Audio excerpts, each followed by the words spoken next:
नमस्कार दोस्तों, तो आज हम देखेंगे कि कैसे भारत जैसे देश में भी डेमोक्रेसी खत्म हो रही है और भारत में डिक्टेटरशिप आ रही है। जवाहरलाल नेहरू और इंदिरा गांधी जैसे बड़े बड़े डिक्टेटर देश ने देखे हैं। अरे भाई ये कौन सी लाइन में जा रहे हो आप? आज तो मोदी को क्रिटिसाइज करना है ना, मगर ऐसा क्यों? अरे क्योंकि मोदी को आंख बंद करके गाली देने से फॉलोवर्स बढ़ते हैं ना। अच्छा ऐसा क्या? तो ऐसा कर लेते हैं। पार्टी बदल लिया साला। नमस्कार दोस्तों, तो आज हम बात करेंगे कि कैसे बीजेपी, अमित शाह और नरेंद्र मोदी भारत में डिक्टेटरशिप स्टैब्लिश करने की कोशिश कर रहे हैं। इस टॉपिक पर कुछ समय पहले बहुत बड़ी कंट्रोवर्सी भी हो गई थी, जिसपे मोदी जी को खुद आगे आके लोगों से बात करनी पड़ी थी। देश के फॉरेन मिनिस्टर ने भी इनडायरेक्टली इस पर अपना बयान दिया था। तो बात कुछ ऐसे शुरू होती है कि जर्मनी में बैठे एक व्यक्ति को अचानक से याद आता है कि उसका एक देश भी है और उसके देश की सरकार डिक्टेटरशिप लाने वाली है। तो अपने देश को बचाने के लिए जर्मनी में बैठा भारत का देशभक्त बहुत से वीडियो बनाता है और उसे यूट्यूब पे अपलोड कर देता है, वो भी एक ऐसे टाइम पे जब इलेक्शन आने वाले हैं और लोगों को ट्रिगर करके सरकार गिराने के लिए बहुत अच्छा टाइम है। अब आप खुद ही देख लीजिए कि इस सच्चे देशभक्त ने कैसे मोदी जी का सच पूरे देश को बताया है। इसके बाद इनके कुछ यूजुअल जुमले हैं दोस्तों, जो ये हर 5 साल बाद फेंकते हैं, जैसे कि आर्टिकल 370 हटा देंगे। बीजेपी को कुछ तो जवाब देना चाहिए कि अभी तक 370 क्यों नहीं हटाया है। उस दिन से अनुच्छेद 370 के सभी खंड लागू नहीं होंगे सिवाय। क्या मतलब हमारा देशभक्त पत्थर के नीचे रहता है, जो उसे पता नहीं है 5 अगस्त 2019 को ही भारतीय सरकार ने आर्टिकल 370 को उखाड़कर फेंक दिया है। बहुत ऑब्जेक्शनल है।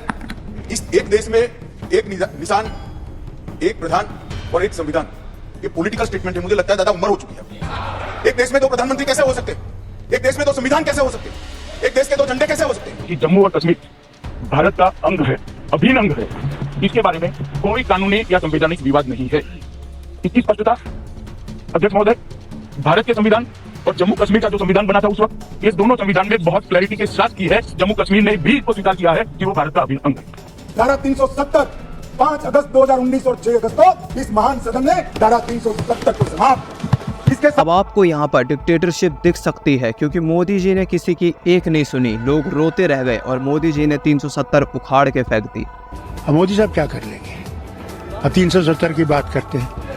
वो कभी भी अगर वो 10 दफा भी हिंदुस्तान के प्राइम मिनिस्टर बनेंगे, वो 370 को नहीं छू। वो बात अलग है कि 370 हटने के बाद कश्मीर की जनता पहले से ज्यादा खुश है और इलेक्शन में मोदी जी को ही वोट देने की बात करते हैं। मैंने वोट आज तक नहीं डाला था, लेकिन मैंने जब से मोदी जी बन गए मैंने वोट डाला है। हर किसी को बोलता है मोदी जी को कामयाब करो और मोदी जी के जैसा बनने की बात करते हैं। मैं उनसे बहुत ज्यादा इंस्पायर हूँ। उनने जितने भी काम किए, मैं चाहती हूँ कि मैं उनके जैसी बनूं। मैं बिल्कुल उनके जैसे काम करना चाहती हूँ। इसके बाद इनके कुछ यूजुअल जुमले हैं दोस्तों, जो ये हर 5 साल बाद फेंकते हैं, जैसे कि आर्टिकल 370 हटा देंगे, यूनिफॉर्म सिविल कोड ले आएंगे, राम मंदिर बनवा देंगे। यूनिफॉर्म सिविल कोड भी एक झूठ है, लेकिन सिर्फ दूसरे टर्म तक, क्योंकि तीसरे टर्म में शायद सबसे पहले यूसीसी बिल ही पास होगा। राम मंदिर बनवा देंगे। इनफैक्ट ये राम मंदिर वाली चीज तो 1996 से चली आ रही है। अब कुछ इनके सपोर्टर्स कहते हैं कि अब कोर्ट में केस चल रहा है इसलिए बनवा नहीं पा रहे, लेकिन भाई अगर कोर्ट में केस चल रहा है तो इस चीज को मैनिफेस्टो में लिखने की क्या जरूरत है?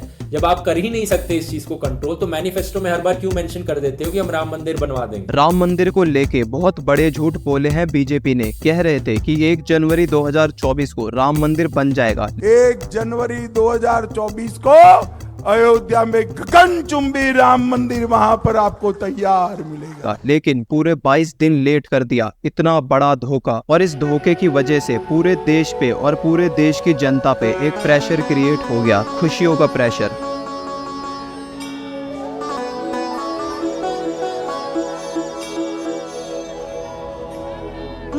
तो अभी तक आप सब लोग कंफ्यूज हो गए होंगे, तो मैं आपको क्लियरिटी दे देता हूं। अगर आप भी इस नए देशभक्त की वीडियो देखते होंगे तो आपको मैं बता दूं कि इस व्यक्ति का मकसद सिर्फ एक है, बीजेपी और मोदी को क्रिटिसाइज करना, बीजेपी को सत्ता में आने से रोकना, और उसके लिए ये साम दाम दंड भेद कुछ भी करने को तैयार है। बीजेपी को इन्होंने डिक्टेटर बोला, लेकिन रियलिटी आखिर है क्या? रियलिटी ये है कि वैसे तो ये जर्मनी में रहते हैं, लेकिन आजकल भारत में बड़े आराम से घूम रहे हैं। देश के प्रधानमंत्री को डिक्टेटर बोला, झूठे एलिगेशंस लगाए और तो और बड़ी बेशर्मी के साथ देश की मासूम जनता को मैनिपुलेट किया, वो भी झूठे फैक्ट्स के साथ। इतना जहर उगलने के बाद भी भारत देश में आप आजाद हो और सुरक्षित हो। जिस डिक्टेटरशिप की आप बात कर रहे थे वो डिक्टेटरशिप कहीं दिख नहीं रही है। देखो, झूठ से पर्दा उठाना बहुत ज्यादा आसान है। इन्होंने बोला देश का सबसे बड़ा स्कैम इलेक्टोरल बॉन्ड है, लेकिन आप गूगल सर्च करेंगे तो आप देखेंगे कि देश का सबसे बड़ा घोटाला कांग्रेस के टाइम पर हुआ था। भारत में 2004 से लेके 2014 तक मनमोहन सिंह यानी कांग्रेस की सरकार थी और देश का सबसे बड़ा स्कैम 2009 में हुआ था, कोल माइनिंग स्कैम। इस घोटाले में भारत ने 1,80,000 करोड़ से ज्यादा रुपए गवाए थे, वो भी कांग्रेस के रूल के अंडर। तो रियलिटी ये है कि इस आदमी के झूठ को सबके सामने लाना बहुत आसान है। इसके सारे झूठ मैं जल्द ही आपके सामने लाने वाला हूँ। तब तक के लिए आप चाहे तो हमें सब्सक्राइब भी कर सकते हैं।